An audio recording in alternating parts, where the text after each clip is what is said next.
In today's show, we're looking ahead to Wednesday's action in the NBA. Michael Bolton. Thanks, Josh. It's Michael Bolton here, and it's time for another episode of the Locked On Fantasy Basketball Podcast. Let's get to it. Let's get to it, indeed. You are Locked On Fantasy Basketball, your daily fantasy basketball podcast, part of the Locked On Podcast Network.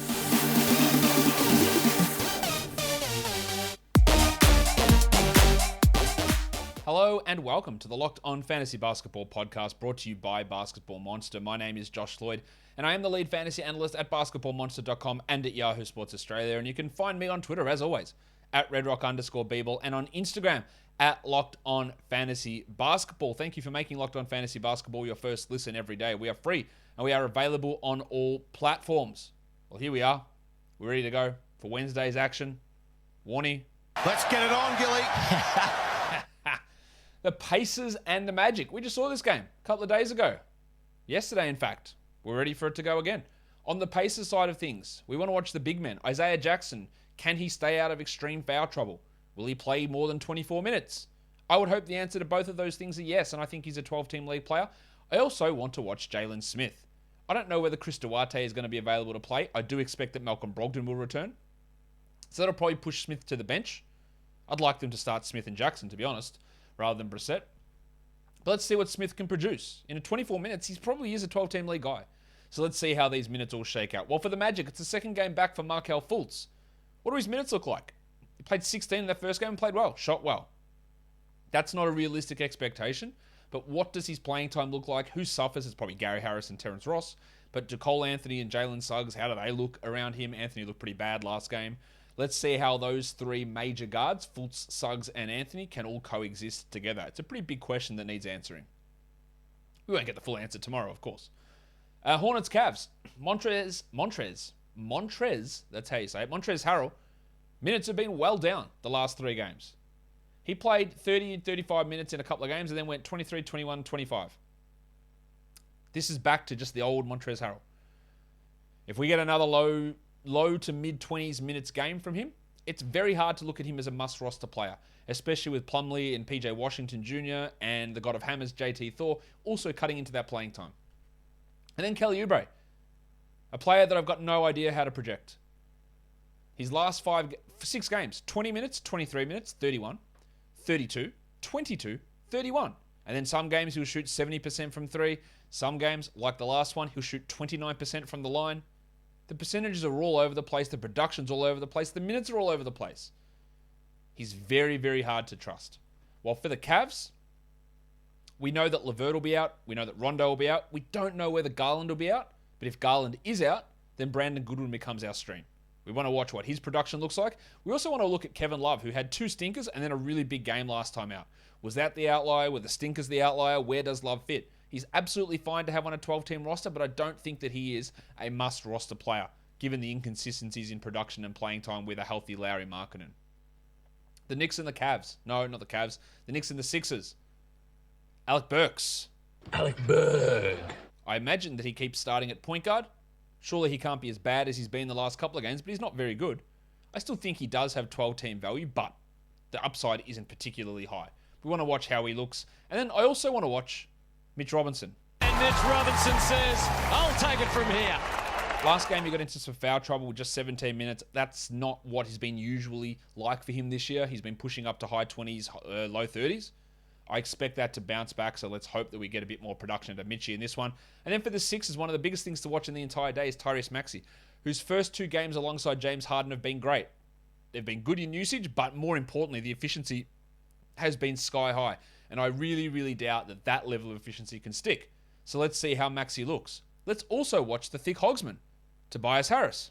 I think I am a TH? T to the H. Yeah, TH for life. Because his 2 games with James Harden have been bad. Can those 2 guys sort of come together and meet in the middle? Or will Harris remain like a 4th option and Maxey's the 3rd? That's a really big thing that we need to watch. The next game, it is the Kings and the Pelicans. They started last game Trey Lyles at power forward. He scored 24 points. There is 0 chance that Elvin Gentry is going away from that in this game. So Lyles will get another start. He played 31 minutes and he scored well. I honestly don't trust it at all. Not even for a single second. I've seen Trey Lyles play multiple times. And I don't trust it. But he shot the ball amazingly. He was 9 of 10 from 2-point range. Again, as I said on the recap show, that is literally impossible for him to continue. But he played well, and that's going to give him the minutes, and that's going to give him the opportunity. And sure, if you want to stream someone, do it. Long-term value, I don't really buy it for Lylesy. But hey, let's see what happens. The guards, DiVincenzo, Holiday, Lamb, Mitchell. DiVincenzo is the one that stood out last time, but it was Lamb another day, it's Mitchell another day, it's Holiday another day. It's very hard to look at any of those guys as 12-team league players. They're probably all 14-team league guys. Maybe not Lamb, but maybe. But can anyone establish themselves? I have significant doubts. For the Pelicans, Jackson Hayes, he'll start, I assume, again at power forward, and his production has been pretty solid. 30 minutes last game. We would look at him as like a 27-minute guy usually, but let's see. Can we get 30 again? That'll be interesting. And Brandon Ingram, he was on the buy low, sell high show the other day because his shooting numbers are in the dunny. They are, and for you that don't know what the toilet is, it's the rest room, the washroom, the powder room, the toilet, the shitter. It's the dunny. He's been shooting terribly. Horrible shooting from Ingram, like 20% over the last month or so. I think it's got to improve. Get some defensive numbers back, maybe. Hit some threes. Can he start to figure that shit out? Because it's been pretty bad. The Jazz and the Rockets. The Jazz, honestly, the most boring team to talk about for fantasy. What am I going to say? Let's watch Rudy Gobert. Well, that is what I'm going to say. Let's watch Rudy Gobert. Rudy Gobert. Rudy Gobert.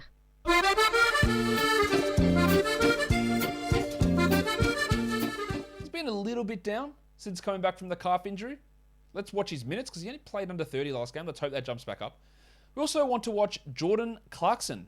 Jordanclarkson. Since the trade, or since the injury of Joe Ingles and then the trade for Nickeil Alexander-Walker, who's not playing, interestingly enough, Clarkson has been better and producing some solid enough back-end 12-team value. Let's see whether that is something that can continue.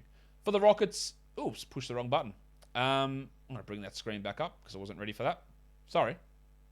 For the Rockets, Eric Gordon probably doesn't play second half of a back-to-back. There is Kevin Porter and Garrison Matthews, who may or may not play. So do we finally get an opportunity for Josh Christopher to play good minutes? That's what I want to watch. The release is extra opportunity for him with Gordon almost definitely out. We also want to watch the wild thing, Jay Sean Tate. Even the wild thing's gone well. I can't do much about that.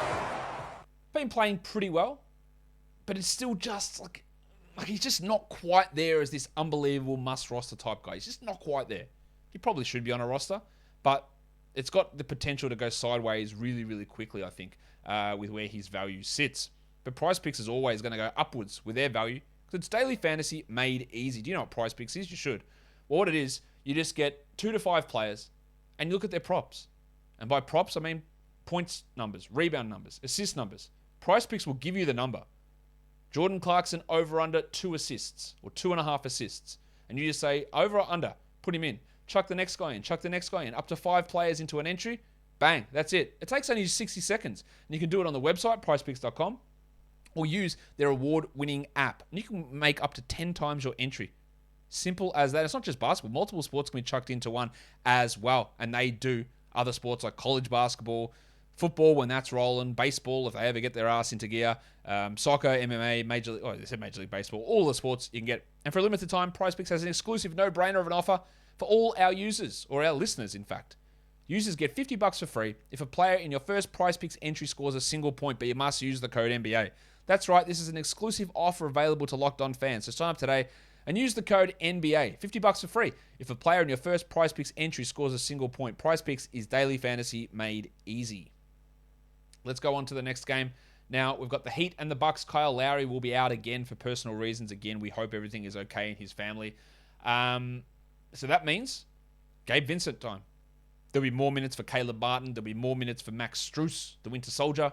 But it's Gabe Vincent, the guy that we really want to watch here. It also helps Tyler Hero get some more assists and some more usage, but a real big opportunity for Vincent. Hero has been shooting amazingly since coming out of the All-Star break after that knee problem, like 50% I think in all 3 games. There is going to be some regression there, but he's been really, really good. While for the Milwaukee Bucks, I expected Grayson Allen to get 30 minutes a night, battling against Jordan Nwora, Javon Carter, and Deontay Bembry. But apparently they realize he's not that good, so he's not getting those minutes. So you don't have to worry about him. But let's see. Does it push back to 30? Has the hip been limiting him? There's no George Hill. Wes Matthews is still around, though. Let's see where Grayson's minutes go. And then Javon Carter, how does that impact him? Or how does Javon Carter impact Grayson Allen more accurately? Thunder and the Nuggets. The Thunder, there's a lot of injuries that we just don't know at this point. We know Josh Giddey's out. But Lou Dort, Kenrich Williams, Ty Jerome, Mike Muscala all might not play. Aaron Wiggins is also out. Trey Mann's going to get a big opportunity, even if Dort plays. I would say that they would start Dort, Gilgeous-Alexander, and Mann together. Mann last game was poor. He had a couple of big games, but again, the majority of his season's been poor and not 12-team worthy. He's still worth a stream at this point, but I'm not convinced. And then with Wiggins out, we've seen Pokusevski get more minutes and put up good numbers. Could this be another opportunity for him? Well, I'd feel more comfortable about it if Williams and Muscala are out, especially Williams. But Pokusevski could be a stream option here. For the Nuggets, DeMarcus Cousins. I want to see how the DeMarcus Cousins, JaMychal Green, Zeke Naji triumvirate off the bench works, because I think only two of them can play each night. Cousins was really good last game, but Green played 27 minutes and was perfect shooting. And prior to his injury, Zeke Naji was playing over 20 minutes a night. So someone's going to miss out there. How are they going to work that out? And then I just want to watch Nikola Jokic, because every game that he plays, something fun happens. Something amazing happens. He is the number one fantasy player this year. Amazingly, like he's been so good. Although, over the last 2 weeks, he's down to like 9th. That's something to watch. But just want to watch him because I think he's really good, and I think he's probably the MVP favorite at this point. Trailblazers and the Suns. That's your last game of the night. In Portland, I want to watch Greg Brown, who is an interesting blocks streamer. Probably won't push to 30 minutes anytime soon, but 20 minutes is possible and likely. I also want to watch Drew Eubanks, who is the starting center, who played 29 minutes last game. And 29 minutes from Drew Eubanks makes him a 12-team league player. Now, I don't know whether they'll sign him rest of season. He's only on a 10-day.